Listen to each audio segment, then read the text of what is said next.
If someone asks me if I want to do something, I say yes if I want to do it, and I say no if I don't want to do it.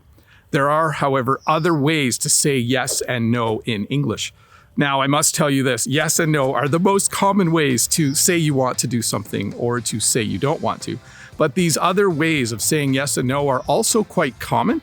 They're not some crazy words that we never use. They are words that we actually use every day. So in this English lesson, I'll teach you a few more ways to say yes and a few more ways to say no.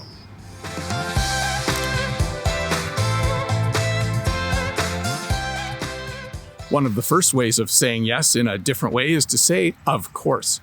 But I do need to explain when we use this.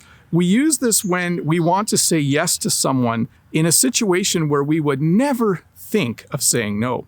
A good example would be this. If a friend of mine was going on a trip, and if they said, Bob, can you pick up my mail and water my plants while I'm gone? I would say, of course. I could just say yes, but I would say, of course, because I would never say no to that. If a friend of mine was going on a trip, I want to do whatever I need to do so they have a good trip. So I would say, of course, I would totally pick up your mail and water your plants when you're gone. But there'd probably be no guarantee that the plants would survive, but I certainly would water them. Maybe I would bring Jen with because she's better with plants than I am. Another way of saying yes is one that we use in a situation, again, where someone is asking for help, and it's the phrase, no problem.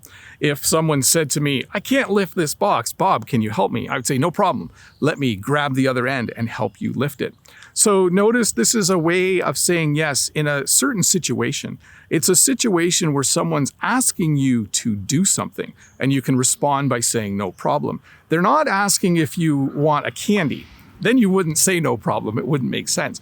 But if someone says to you, hey, would you be able to bring me home after work today? My car is broken. Instead of saying yes, I could say, no problem. Where do you live? I'm happy to give you a ride home. Another way to say yes if someone asks you to do something is to say, for sure. Now, this is, I think, a little bit like slang. It's not pure slang, but it's certainly a quick way to say that you'll help someone do something. If someone said to me, Bob, I really, really need money. Can I borrow $100? I'd probably say no. But I might say for sure, depending on who it is. Sorry, I had to correct what I was thinking there in my mind.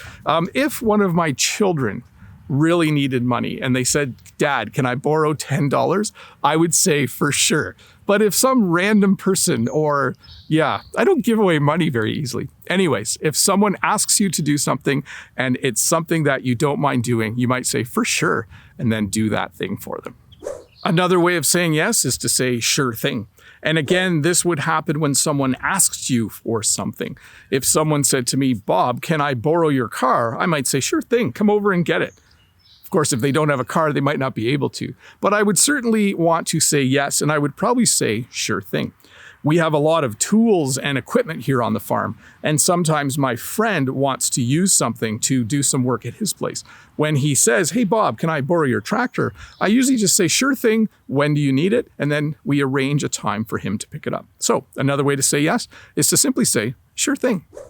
Okay, here's one more way to say yes before we move on to talking about ways to say no. If someone asks you if you want to do something and you really want to do it, you can say, I'd love to, or I would love to would be the full version of the sentence. If someone said to me, Bob, do you want to go out for dinner? I'll pay. I would say I'd love to because I love it when people take me out for dinner and then they pay for it. That's an awesome thing. So if you're ever in a situation where someone's asking you if you want to do something and it's something you would really like to do, you can respond by saying, I'd love to. Okay, let's talk about how to say no using different words or phrases. And I'm going to use my jumping out of an airplane with a parachute example. If someone said to me, Bob, do you want to go up in a plane and jump out with a parachute on? I would say, no way. So I would use the word no, but I would add the word way. We use this form of saying no when there's no way we're ever going to say yes. I just used the phrase right there.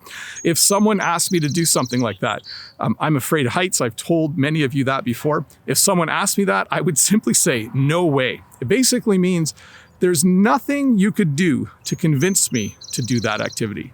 No way. There are times when someone might ask you to do something and you don't want to do it.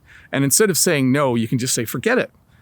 Basically, when you say forget it, you're saying that you don't want to do that thing. I've heard my children say this before sometimes. One of my children will say to another one of my children, "You need to help me clean up the kitchen. Dad said so." And my other child might say, "Forget it. I have other stuff to do. You do it." Then usually I step in and kind of make sure everyone is happy and doing what they're supposed to do.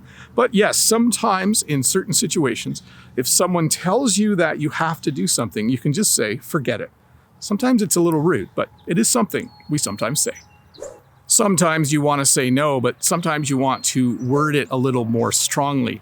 And in that situation, you could just say never. If someone said to me, "Bob, you should eat these hot, spicy chicken wings. They are the hottest wings on earth," I would say never. I'm never going to do that. So I'm not just saying no. I'm saying no from now until the end of time. I am not going to eat super, super hot chicken wings.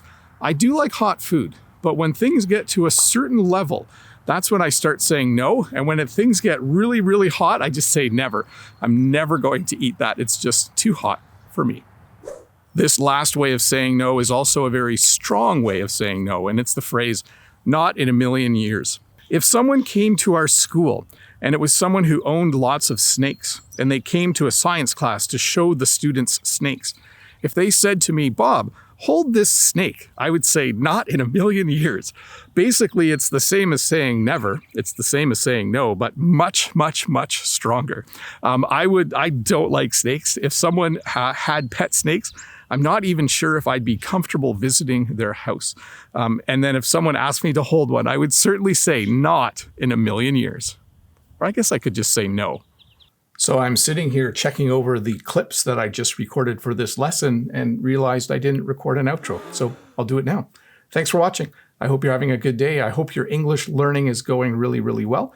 If you're new here, don't forget to click that red subscribe button. Give me a thumbs up, leave a comment. I love to read them, and have a great week.